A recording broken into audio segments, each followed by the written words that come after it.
কিশোরগঞ্জের হোসেনপুর উপজেলার গঙ্গাটিয়া জমিদার বাড়িতে ডাকাতের আতঙ্ক দেখা দিয়েছে।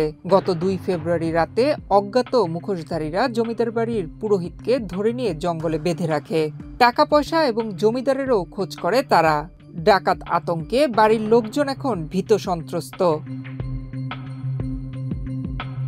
কিশোরগঞ্জের হোসেনপুর উপজেলার গোবিন্দপুর ইউনিয়নের গঙ্গাটিয়া জমিদার বাড়িতে জমিদারের বংশধর মানবেন্দ্রনাথ চক্রবর্তী চৌধুরী বসবাস করছেন। নিঃসন্তান ব্যক্তিটির স্ত্রী কিছুদিন আগে মারা গিয়েছেন। বাড়িটিতে বর্তমানে তিনি ছাড়া কয়েকজন কর্মচারী ও পুরোহিত অবস্থান করছেন। ওই দিন রাতে বাড়িটিতে অজ্ঞাত কয়েকজন মুখোশধারী হানা দেয়। বাড়িটির সিসিটিভি ফুটেজে 4 জনকে দেখা যায়। রাত 10টা 38 মিনিটে প্রথমে 2 জন মুখোশধারী বাড়ির পুরোহিত ও তার স্ত্রীকে ধরে জঙ্গলে নিয়ে যায়। সেখানে গাছের সঙ্গে পুরোহিতকে বেঁধে রাখে।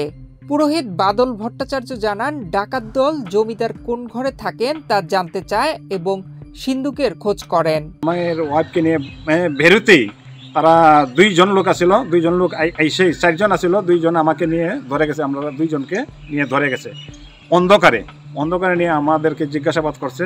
জিজ্ঞাসাবাদ করার পরে আমি বলছি যে আমাদেরকে ধরেছেন কেন? আমার বাবুকে পাওয়ার জন্য, বাবুকে নিয়ে যাব। কোনো সাউন্ড দেবেন না, সাউন্ড দিলে মেরে ফেলবো আপনাকে।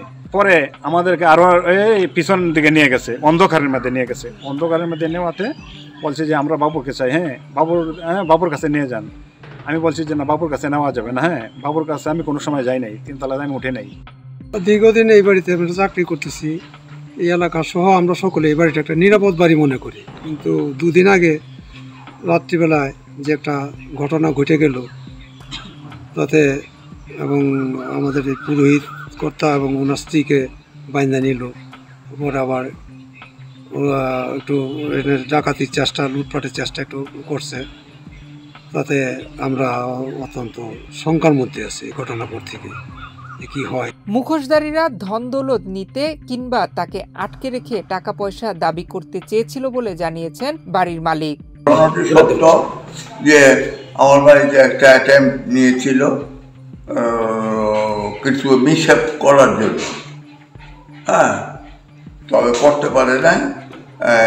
আমার লোকজন চেপে গেছে, তারা পলাই তো গেছে, পরে তারা পরে পালাই গেছে। এই পুলিশ জানিয়েছে ঘটনাটি লোকমুখে শুনে জমিদার বাড়িতে গিয়েছিলেন। তবে এ বিষয়ে জমিদার বাড়ির পক্ষ থেকে থানায় কেউ লিখিত অভিযোগ করেননি।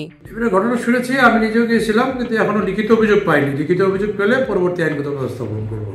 ডাকাতরা বাড়িটির 3 তলায় ওঠার চেষ্টা করে ও ঘণ্টা 3 ধরে বাড়িটির বিভিন্ন কক্ষ ও আশেপাশে তল্লাশি চালায়। তবে বাড়ির লোকজন জেগে যাওয়ায় মুখোশধারীরা কিছুই নিয়ে যেতে পারেননি। পুরোহিত ও তার স্ত্রীও অক্ষত রয়েছেন। নয়ন বিশ্বাস, বাংলাদেশ প্রতিদিন।